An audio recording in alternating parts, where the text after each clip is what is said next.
अब दिन बड़े होते जा रहे थे और गर्मियों का मौसम भी आ चुका था। टूनी गर्मी से बेदम होकर बाहर मीनू मौसी से बात कर रही होती है। अरे मीनू मौसी, इस साल तो अभी ही इतनी गर्मी पड़ रही है, आगे तो और बढ़ेगी। हाँ टूनी, गर्मी से तो हाल मेरा भी बुरा है और हवा तो मानो अब चलने वाली ही नहीं। ऊपर से घर में तो बिल्कुल नहीं रहा जाता। हाँ मीनू मौसी, सबों का हाल तो यही है। अभी तो सुबह शुरू ही हुई है, आगे जाने क्या होगा। तभी राजा का एक खबरी उनके पास आता है और कहता है, सुनो सुनो सुनो, राधे राधे। राजा ने कहा है गर्मियां बढ़ती जा रही हैं, इसलिए सभी को जो भी काम हो सुबह या शाम में ही कर लें, क्योंकि दोपहर में निकलना घातक हो सकता है। और इतना कहकर वह वहां से चल पड़ा।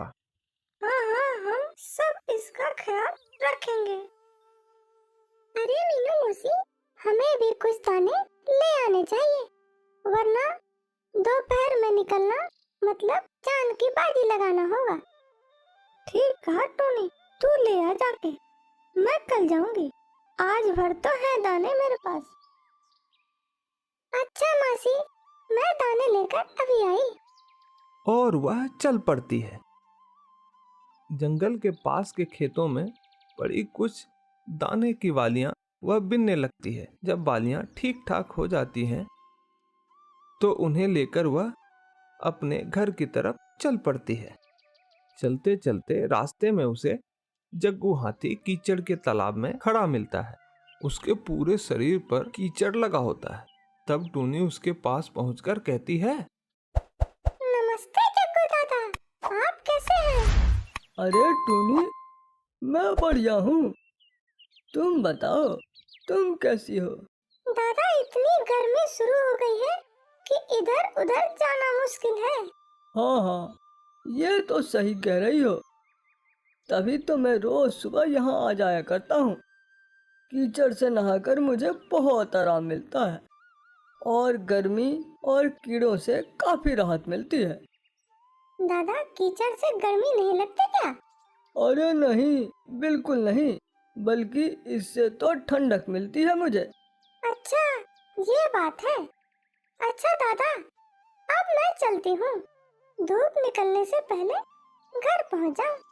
हाँ हाँ जाओ, मैं तो अभी थोड़ी देर यहीं रहूंगा। टूनी चल पड़ती है। घर पहुंचकर वह यह बात मीनू मौसी को बताती है। अरे टूनी, जग्गू हाथी है और हम चिड़िया, अगर हम कीचड़ अपने शरीर पर मलेंगे तो उड़ भी नहीं पाएंगे। ठीक है मासी, मैं कोई दूसरा उपाय सोचती हूँ। फिर अगली सुबह टूनी उसी कीचड़ के तालाब से कीचड़ ला लाकर जमा करने लगी। जब ये सब मीनू मौसी और उसके एक और पड़ोसी कल्लू ने देखा तो कहने लगे, अरे टूनी, ये क्या कर रही है?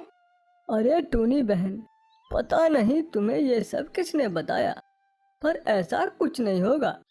गर्मी है तो गर्मी लगेगी ही, पर करो जो तुम्हारे मन में है, बाद में हमारी ही बातें सच होंगी।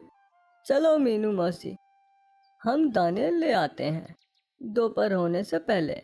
और वे दोनों चल पड़ते हैं। इधर टूनी उन मिट्टी से अपना घर बनाने में जुट जाती है। फिर जब कुछ दिन में घर बनकर तैयार हो जाता है तो उस घर में बहुत ठंडक होती है। मीनू मौसी भी उसके घर के अंदर जाती है। अरे वाह टूनी, तूने तो कमाल कर दिया, यहाँ तो गर्मी का पता ही नहीं चल रहा। तभी कल्लू कौवा भी आ जाता है। वाह वाह टूनी बहन, आपने क्या घर बनाया है। मीनू मौसी, हमें भी टूनी की तरह अपना घर मिट्टी से बना लेना चाहिए। देखो तो गर्मी है कि नहीं, यहाँ तो पता ही नहीं चल रहा। हाँ हाँ, हम भी कल से अपना घर बनाने में लग जाएंगे, मगर आज तो मैं कहीं नहीं जाने वाली, इसी घर में रहूंगी।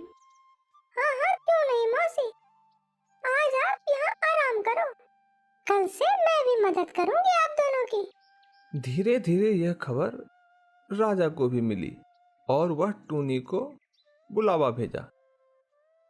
जब टूनी वहां जाती है तो सारी बात जानने के बाद राजा साहब ने भी टूनी जैसा घर बनाने का आदेश दिया।